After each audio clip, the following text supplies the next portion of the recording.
अस्सलाम वालेकुम everyone, hope everyone is doing good. अच्छा, जो मैंने पिछली सुपरस्टार 200 की वीडियो बनाई थी उसके बाद मैं थोड़ा बिज़ी हो गया, मुझे ना उसका फॉलो अप करना ना याद नहीं रहा।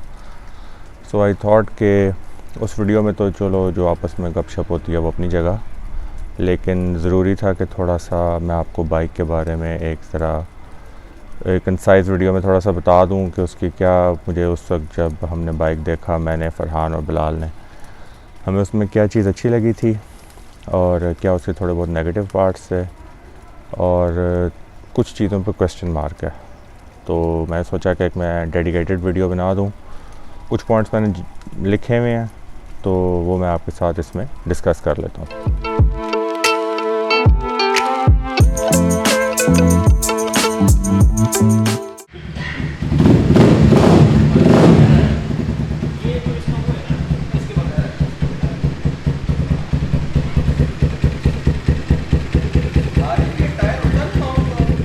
मेरे ख्याल में पहले उसके थोड़े से अच्छे और बुरे पॉइंट्स दोनों साथ साथ डिस्कस करते हैं क्योंकि कुछ चीज़ें आपस में इंटरलिंक्ड हैं। अच्छे पॉइंट की अगर जो फर्स्ट ऑफ ऑल जो मैंने उसकी राइड ली थी, जो मुझे एक चीज़ अच्छी लगी थी, वो उस बाइक की हैंडलिंग है। उस बाइक की हैंडलिंग बहुत अच्छी है। दैट वाज समथिंग जो मैंने ना इमीडिएटली नोट किया था कि यार कि वो बाइक चलाने में कितना आसान है। उसकी जो राइड हाइट है वो कितनी यानी ईज़ी थी मेरे लिए। मेरी तकरीबन 6 फीट के करीब है हाइट। तो ये एक है इशू हो सकता है कि अगर जिनकी हाइट ज़रा शॉर्ट है, इन सीम का होता है मसला कि अगर वो बाइक पे उनके सही नीचे पाँव लगते हैं या नहीं लगते। लेकिन otherwise for me ride height उसकी बहुत अच्छी थी कि हैंडल करने में कितना आसान है। हैंडलिंग उसकी बहुत ज़बरदस्त थी। जिस तरीके से मैं चाहता था उसको कि लेफ़्ट हो तो लेफ़्ट हो जाता था, राइट हो जाता था। बस उसको हल्का सा इशारा करना पड़ता था, उसके साथ किसी किस्म की कोई कुश्ती नहीं करनी पड़ती थी। ये उसका जो है ना मेरे ख़्याल में एक बहुत बड़ा प्लस पॉइंट था। लेकिन जो उसका उसी साइड पे जो बैड पॉइंट है हैंडलिंग से रिलेटेड, वो उसका टर्न रेडियस था। टर्न रेडियस इस बाइक का बहुत बुरा था। लेकिन वो आपकी बात है कि मुझे क्योंकि इसकी आदत है ना टर्न काटने पूरा भाई, अब उससे बड़ा मुश्किल हो रहा था मुझे वो टर्न लेने में, क्योंकि ये एकदम टर्न रेडियस ख़त्म हो गया था। और गलती से मैं एक जगह पर सीधा निकल गया, मैंने वापस आना था, मुझे को 5 दफ़ा उसको आगे पीछे करना पड़ा कि मैं उस बाइक को घुमा के वापस लेके आ सकता। तो ये एक चीज़ ज़हन में रखने वाली बात है कि अगर आप कहीं पे तंग जगहों पे फंसे हुए हैं, आपको बाइक घुमाना पड़ गया किसी तंग बाज़ार की गली में, तो जो सेकंड पॉइंट था वो उस बाइक का कंफर्ट लेवल है। कंफर्ट लेवल इस बाइक का बहुत ज़बरदस्त है। कंफर्टेबल बाइक था। अपसाइड डाउन शॉक्स हैं फ्रंट पे, पीछे रेयर मोनो शॉक है। बाइक स्टिफ फील नहीं हो रहा था बहुत ज़्यादा। बड़े मज़े से उसने छोटे मोटे बम्प्स लिए थे, लेकिन तो ये है कि आप उसके ऊपर ज़्यादा ऑफ रोडिंग नहीं कर सकते, वो करने के लिए है भी नहीं। वो स्ट्रीट नेकेड बाइक है, उसको इस काम के लिए ना इस्तेमाल करें तो बेहतर है। Overall as a set comfortable था, लेकिन उसका नेगेटिव पॉइंट एक उससे रिलेटेड ये है कि उसकी जो पिलियन सीट है वो बहुत छोटी थी। अगर आप माशाल्लाह हैवी ड्यूटी किस्म के हैं बंदे, फिर उसमें पीछे लंबी राइड के लिए बैठना ज़रा मुश्किल हो जाता है। छोटी राइड की तो चलो खैर होती है, 10-15 मिनट में नहीं आपको कोई इतना वो मसला होता। लेकिन अगर आपने ज़रा लंबी राइड करनी है तो फिर थोड़ा मुश्किल काम है। लेकिन फिर वही बात, उससे रिलेटेड गुड पॉइंट ये है उसका कि वो ज़रा देखने में खूबसूरत बाइक है। ब्यूटी ज़रा सब्जेक्टिव होती है, हर किसी को कोई चीज़ अच्छी लगती है, किसी को कोई। लेकिन ओवरऑल मेरे ख्याल में ज़्यादातर लोग ये कहेंगे कि it's a good looking bike. तो उसमें फिर ये है कि उन्होंने सीट जिस किस्म की बनाई हुई है, मे बी वो अगर एक्सटेंड करते तो उतनी कोई अच्छी ना लगती। जो उसकी टेल है पीछे से, जिसके ऊपर नंबर प्लेट लगी होती है और आप पे टर्न सिग्नल्स होते हैं, वो ज़रा अजीब सी बाहर निकली हुई है। अगर आप नोट करें तो देयर इज़ अ चांस कि कुछ लोग टेल टाइडी करवा लेंगे उसको पीछे से ज़रा नीट सी लुक देने के लिए, लेकिन वो तो ज़ाहिर है ओनरशिप के बाद की बात है। और जो तीसरा उसका प्लस पॉइंट है जो मेरे जहन में था, वो है उसका इंजन कितना स्मूथ है। काउंटर बैलेंस के साथ आता है इंजन उसका। 200 या 250 सीसी है। वो ज़रा एंड पे बात करेंगे उसके बारे में कि इंजन की जो थोड़ी कन्फ्यूजन है सीसी की, लेकिन ओवरऑल इंजन बड़ा स्मूथ था उसका। और उसका ये था कि जो थ्रॉटल रिस्पांस था वो भी बहुत स्मूथ था। फिर उसी तरह उसकी डाउन साइड ये है कि थ्रॉटल रिस्पांस है वो स्मूथ है, वो उस तरीके से स्नैपी नहीं है कि आप यार फ़ौरन रेस हैं और बाइक जो है ना थोड़ा सा निकलने की कोशिश करे या थोड़ा सा रिस्पॉन्सिव फील हो, उस तरह नहीं है। बड़ा वो एक कंफर्टेबल और स्मूथ सी ना उसकी लीनियर किस्म की वो एक्सेलरेशन और सब कुछ था। एग्रेसिव फील नहीं होता। वो उसके नेगेटिव एंड पॉजिटिव्स दोनों हैं, आप किस किस्म के राइडर हैं उस पर डिपेंड करता है। जो मेरे साथ दोस्त है मेरे फरहान जिन्होंने बाइक लिया है, उनको ये चीज़ बल्कि बेहतर लगी थी कि उस तरीके से एग्रेसिव नहीं है, कंट्रोलेबल है, उनको ये लग रहा था।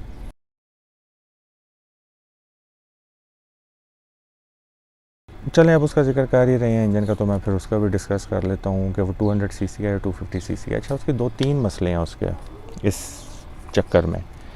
सबसे पहली बात तो ये है कि कुछ अर्सा पहले मैं अपने एक प्रोजेक्ट के लिए मोटरसाइकिल का इंजन देख रहा था, तो लाहौर में एक बहुत अच्छे दोस्त और भाई हैं, वकार भाई, उनके पास जो है इंजन पड़े हुए थे 250 सीसी जोंक्शन के।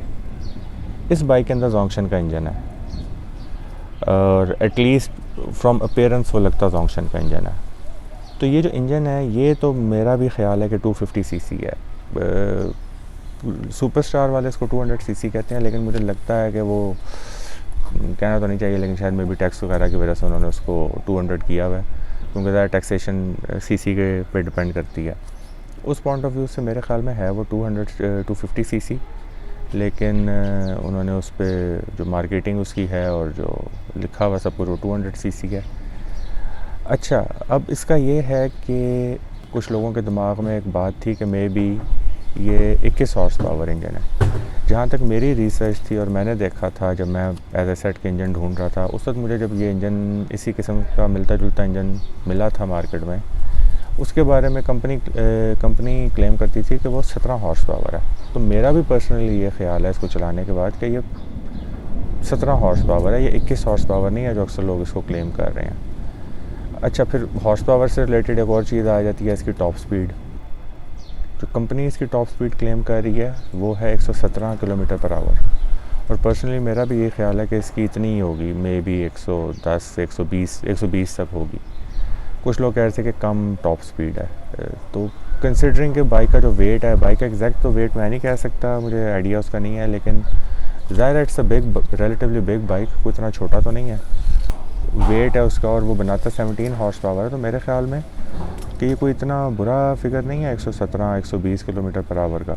आप उससे ज़्यादा स्पीड निकलवा सकते हैं, लेकिन उसके लिए ज़ाहिर है आपको फिर कुछ चीज़ें चेंज करनी पड़ेंगी। मेरे ख्याल में इंजन में इतना पोटेंशियल है कि वो थोड़ा बहुत कर सकता है, लेकिन आपको मे भी कार्बोरेटर वगैरह की थोड़ी वो अपजेटिंग करवानी पड़े या कार्बोरेटर ही ओवरऑल चेंज करवाना पड़े।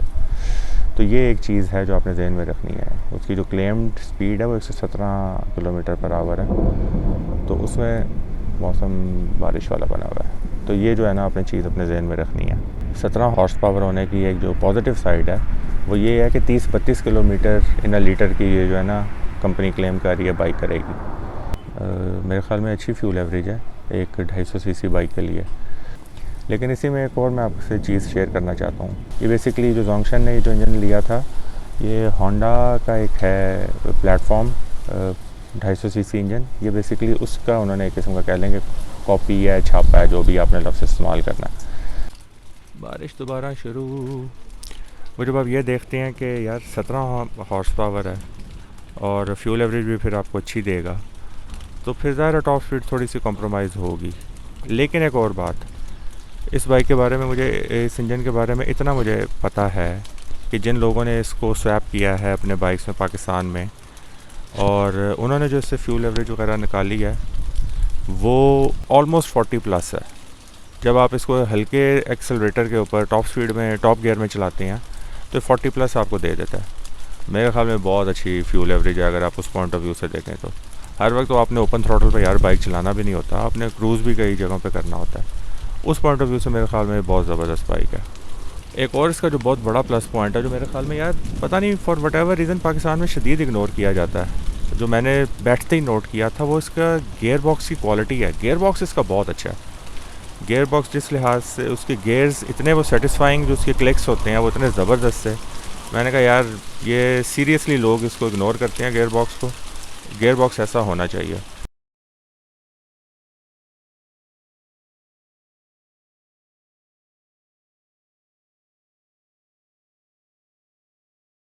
और आखिर में मेरे ख्याल में मैं 2-4 चीज़ें हैं जो मुझे एक किस्म का क्वेश्चन मार्क लगती है। मेरे ख्याल में थोड़ा सा उनको अगर बंदा हाईलाइट कर ले तो बेहतर है। एक तो ये है कि जो सबसे पहला क्वेश्चन मार्क है वो ये है कि it's a Chinese product. Chinese products के बारे में हैं थोड़े से लोगों को शक, शकूक, शुबहात। कुछ उनके वो वैलिड हैं, कुछ बाज़ मिथ्स बनी हुई होती हैं, स्टीरियोटाइप्स भी होती हैं, तो वो अब उसके बारे में कुछ कहा नहीं जा सकता। चाइनीज़ बहुत बहुत अच्छी प्रोडक्ट्स भी हैं, चाइनीज़ कुछ इन्फीरियर और सस्ती प्रोडक्ट्स भी हैं। और जो दूसरा क्वेश्चन मार्क है वो है इसकी लॉन्गजेविटी से मुराद कि ये कितना पायदार मोटरसाइकिल होगा, कितना अर्सा चलेगा, कब इसमें मसले आना शुरू हो जाते हैं, इशारे LED कब फ्यूज़ हो जाती है, स्पीडोमीटर कब ख़राब हो जाता है, इलेक्ट्रिकल इशू आते हैं नहीं आते, टायर्स की क्या हालत है, कितने हाई क्वालिटी टायर हैं, ब्रेक पैड्स वगैरह। इंजन बताते खुद एक क्वेश्चन मार्क है, लेकिन पर्सनली मेरे ख्याल में इंजन का उतना इशू नहीं है। It's a good reliable motor. Zongshen के इंजन अच्छे होते हैं।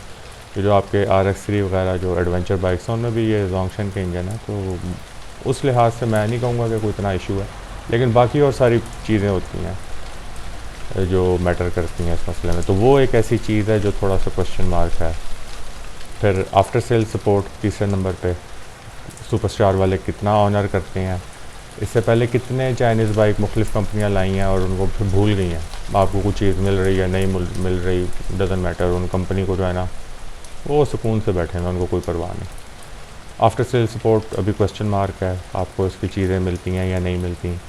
वही बात, मीटर ख़राब हो गया, मीटर मिलता है, क्लच केबल, रेस केबल, आप क्या जुगाड़ी करते रहेंगे बैठ के, वैसे तो नहीं होता। आपको इतने पैसे लगा रहे हैं तो आपको एक चाहिए कि वो उसकी चीज़ें आपको मिल जाएं। आपकी ज़ाहिर है कि ख्वाहिश तो यही होती है।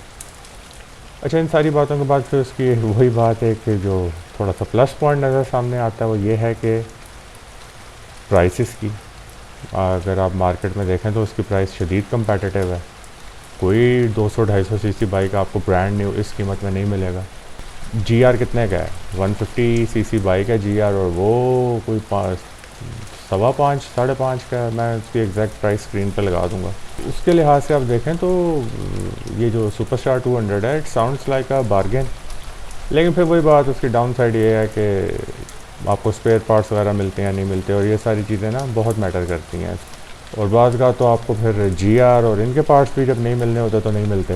एक किस्म का आप ट्रस्ट कर रहे हैं इस कंपनी के ऊपर अपने पैसों के साथ, तो इवन चलें ठीक है, हम कह लेंगे कि उतनी प्राइस नहीं है जितनी एक अच्छे बड़े, फॉर एग्जांपल CF मोटो 15 लाख रुपए का, लेकिन वो वाटर कूल्ड है और EFI है और वो फिर CF मोटो है, बहुत कुछ है उसके पीछे बातें। या तो फिर आप उतने पैसे भर लें, या फिर आप चुप करके ऐसा बाइक ले लें। अब इतने से पैसों में अब इतना ही आपको झूले मिलेंगे, इससे ज़्यादा तो नहीं आपको कुछ मिलता। तो ये अब आपने खुद डिसाइड करना है कि क्या ये वर्थ इट है या नहीं।